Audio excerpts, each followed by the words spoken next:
Look at all these students. Instead of seeing how they're all teenagers, notice how they're all different. Her style, his walk, the way she holds the bag over her shoulder, the way he smiles. Why then do English classes focus so much on using the same assessment, the essay, as a means of students demonstrating their understanding? Surely there's something more personal, something more authentic for the students to create. Which led me to this question.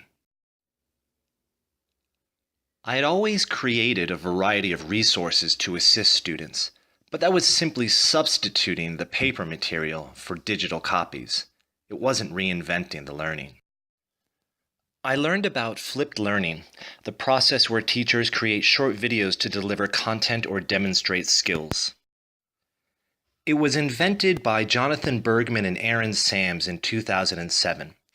Its purpose is to move the passive learning home and move the activities where the students might want to ask questions or draw upon teacher understanding into the classroom.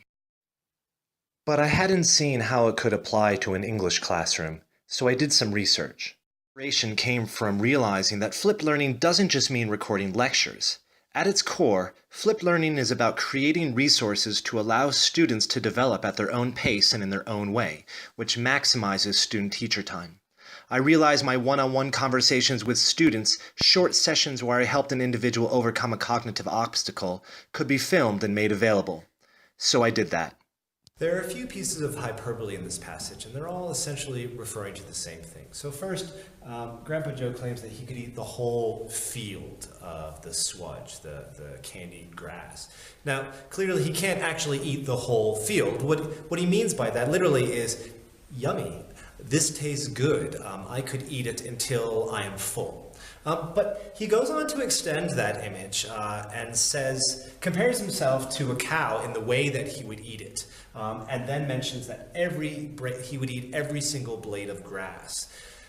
Again, these are saying the same thing as the whole field, but by extending this image and giving us a visual of him on all fours like a cow, it highlights just how delicious the swudge is. In fact, it's so delicious that he wouldn't even want to skip a single blade of grass. It would be every single blade of grass. Now, again, literally, he's not going to do any of these things, but it's a way to highlight his enjoyment. And quite honestly, it's also a humorous image. Imagine this 60 or 70-year-old grandpa walking around on all fours eating the grass. Which led me to the second question. The answer came from reflecting on an older assessment, a dramatic reading of a poem. While I like this assessment, success was too often based on acting ability. A student who had deep knowledge of a poem might perform poorly because they hadn't learned to control their expressions and gestures. I didn't want each of them to become Marlon Brando, but how else? While browsing online, I stumbled across a fan-made video for a song and realized the fan must have had intimate knowledge of the song and its meaning. The visuals that accompanied it enhanced my own understanding. In fact, fan-made videos are rather popular and therefore an authentic task. This was a task that redefined the assessment. Students would need to create a multimedia video using audio, visual, and their own vocals to communicate a poem's essence in a way that enhanced the meaning for their viewers. The result? A unit with an engaging, authentic assessment as its task, organized in a completely personalized way. I'm going to continue annotating the 12 poems for the oral commentary, but first I need to further understand mitosis. I'm going to watch the annotating videos. I'm going to annotate one of the 12 poems today, and I might start my flipped reading video.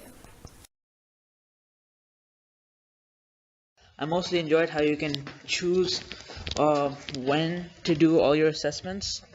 And of course, which order you do in. I think that the setup of this unit is great because I can spend as much time as I want on the concepts that I need to work on. And it's really great that I can take my time on what I need, and the things that I don't need to work on that much, I can just do one activity and say, okay, fine, I can go for it. It was more self-focused, and we concentrated on what English skills we lacked on. I like the freedom that we're given to decide what we need to do and how to proceed in certain tasks. All the resources that are available to us are especially helpful because they provide a variety of ways in which we can learn the required aspects of this unit. We could manage our own time and our own deadlines at our own pace. Because I'm working at my own speed and my own pace and I can go back and review when I need to, I'm getting a very good understanding of these concepts. And I think I'll learn some life skills like responsibility and planning. I think the skills I would develop are responsibility and time management. I like about this unit is the use of the technology in terms of the videos that we make and stuff, just because I feel like it's a more entertaining way of working. That is great because not a lot of other classes do this, and I think this should be done in math because obviously this would help a lot more.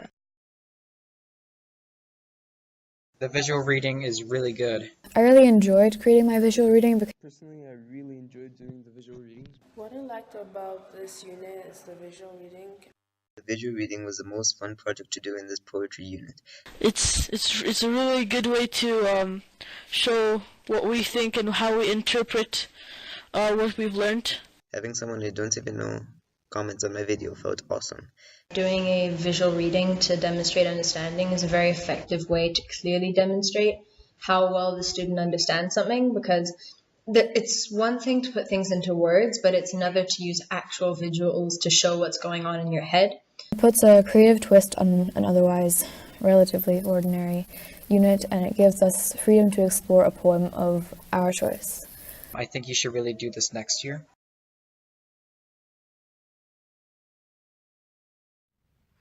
The wind is crisp, it blows from the west, and the moon slips behind the cloud. It is 4:45. As I rise half alive, feet numb, fingers numb, and the barrel of my rifle a dark silhouette against the grey dawn sky. Duty. Tussock, cold and wet, about my legs, webbing tight about my waist. Boots stumbling blithely towards the machine gun post. Test the phone, check the gun, turn up the collar on my combat jacket, back resting against the wet clay walls of the pit. 1 hour till dawn. Eyes blur, mind wanders, thoughts of home, wife and kids, water bottle presses against my back, knees drawn up, helmet and head resting between them for warmth. Time drags, mind plays tricks on my vision. Heaven would be a warm bed or a hot cup of coffee. Half hour till dawn. Test the phone. Dawn nears, hills take shape, trees take shape. To my front is the black menacing shadow of a field gun, lethal against the skyline. The tannoy clicks, the phone rings, stand to, is quietly passed by words of mouth. Human shapes move quietly, each in the direction of its own slit trench. Silence.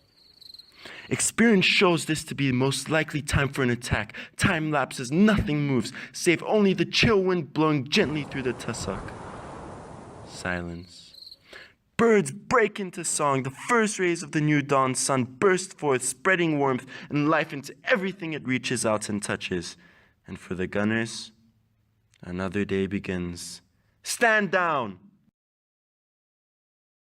You may write me down in history with your bitter, twisted lies. You may trod me in the very dirt, but still like dust, I'll rise. My sassiness upset you? Why are you beset with gloom? 'Cause I walk like I've got oil wells pumping in my living room. Just like moons and like suns with the certainty of tides, just like hope springing high, still, I'll rise. Did you want to see me broken? Bowed head and lowered eyes? Shoulders falling down like teardrops weakened by my soulful cries? Does my haughtiness offend you? Don't you take it awful hard, 'cause I laugh like I've got gold mines digging in my own backyard. You may shoot me with your words. You may cut me with your eyes. You may kill me with your hatefulness. But still like air, I'll rise. Does my sexiness upset you? Does it come as a surprise that I dance like I've got diamonds at the meeting of my ties? Out of the huts of history's shame, I rise. up from a past that's rooted in pain. I rise. I'm a black ocean, leaping and wide, welling and swelling, I bear in the tide, leaving behind nights of terror and fear. I rise into a daybreak that's wondrously clear. I rise, bringing the gifts that my ancestors gave. I am the dream and the hope of the slave. I rise, I rise, I rise.